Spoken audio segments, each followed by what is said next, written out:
What is acid rain? Acid rain is a popular term for the atmospheric decomposition of acidified rain, snow, sleet, or hail. Most acid rain is composed of nitrogen oxides, which are converted into nitric acid. 50% of nitric acid comes from vehicle exhaust. Acid rain can also be sulfur dioxide, which mixes with water and makes sulfuric acid. Most sulfuric acid rain comes from smokestacks and coal-burning power industries. Nitric acid and sulfuric acid is primarily generated as a byproduct of combustion of fuels containing sulfur or nitrogen, especially fossil fuel power plants. The heating of homes, electricity production, and driving vehicles all rely primarily on fossil fuel energy. Another form of acid rain is fertilizer. Again, nitrogen gas is the culprit. The nitrogen gas is converted into ammonia, the active ingredient in synthetic fertilizer. This nitric acid, sulfuric acid, and ammonia eventually migrate into the atmosphere where it mixes with precipitation and comes back to Earth in the form of rain, ice, sleet, snow, or hail. This polluted rain settles in the soil, rivers, and the oceans. This diagram shows how smokestacks emit sulfur or nitric oxides into the air and then oxidation occurs. Also, natural ammonia from the ground is shown migrating into the air, and these will come back to Earth as acid rain. What does acid rain do to the environment? Acid rain ends up in our bodies of water on Earth. This is a pH scale. pH 7 is pure water. Acid rain is around the pH 4 level. On this graph, it shows that frogs, tadpoles, crayfish, mayflies, and rainbow trout all die before reaching the pH 4 level. When acid rain washes into rivers and oceans on the Earth, the pH is changed to an acidity which is too high to sustain life. The average pH level is around 6 pH for a non-polluted body of water. A body of water polluted with acid rain has an average pH of about 4.4 pH and has been found to be as low as 2.1 pH, which is the equivalent to lemon juice. This is a picture of a creek tested and confirmed to contain high levels of acid rain. What other damage can acid rain do to marine life? Certain lakes in North America have been particularly hard hit by acid rain.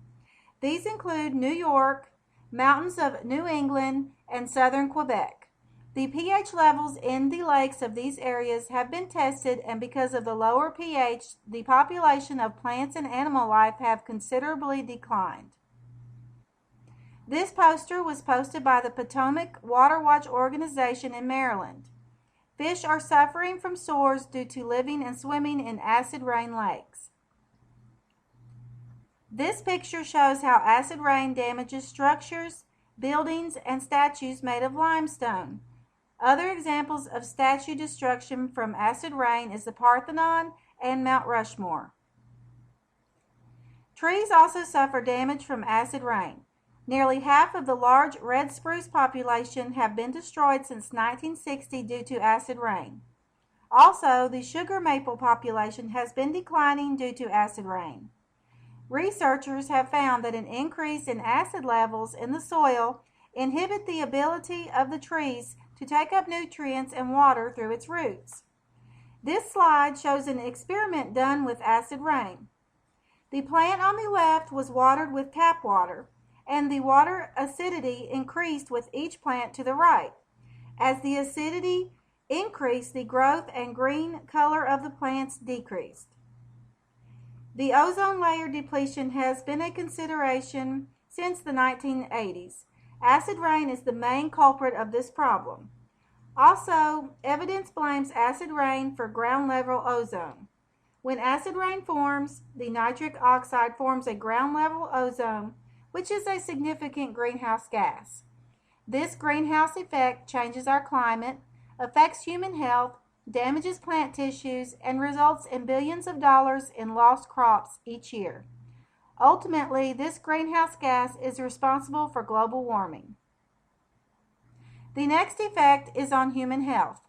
I found no real evidence that supports any health conditions caused by acid rain. Since acid rain looks and tastes like non-polluted rain, people do not normally know if they are being exposed to acid rain. No direct health conditions have been linked to acid rain. Some argue that breathing in particles of nitrogen oxide into the lungs due to smog and ground ozone causes heart and lung disorders, asthma, and bronchitis. This is an interview taken from the Earth and Sky Science site. In this interview, Gene Likens, Director and President of the Institute of Ecosystems Studies in Millbrook, New York, addresses the ongoing problem of acid rain. This is Earth and Sky on acid rain. It happens when fossil fuel burning releases sulfur and nitrogen oxides into the air. These oxides are converted into acids and fall to the earth with rain or snow. You can stand in an acid rain and not be harmed, but over time acid rain deteriorates land, vegetation, and buildings. And in some lakes, for example, it's been found to stress fish and other living things.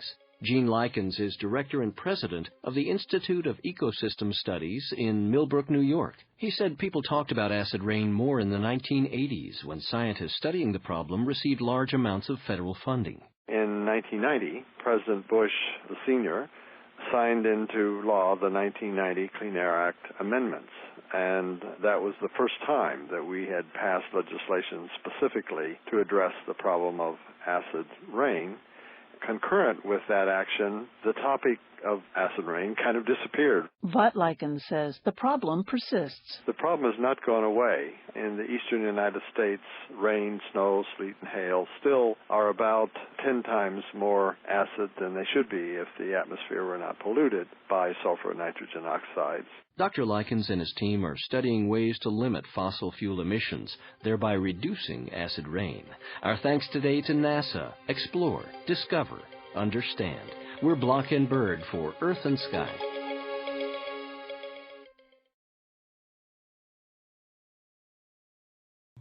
What can be done about acid rain? Most of the problem comes from exhaust pipes and smokestacks. When using coal, companies can use coal containing fewer sulfurs. It is also expensive, but scrubbers can be installed to chemically clean the sulfur oxides from the gas before they leave the smokestacks. Natural gas can be used, which emits less sulfur oxide. Making sure catalytic converters are installed and functioning properly is also beneficial. The use of alternative energy sources is a topic the government is interested in these days. Alternative energy sources include nuclear power, hydropower, wind energy, geothermal energy, and solar energy. In most cases, the government will reimburse companies and individuals who convert to these types of energy sources. Individual action is very important also to reduce chemicals in the atmosphere that cause acid rain. These actions are: turn off lights and other electronic devices when not in use, use energy-efficient light bulbs and appliances, keep thermostat to 68 degrees Fahrenheit in the winter months and 70 degrees Fahrenheit in the summer months, carpool or ride a bike, and buy low nitrogen emission vehicles. Why the sky, so the sky.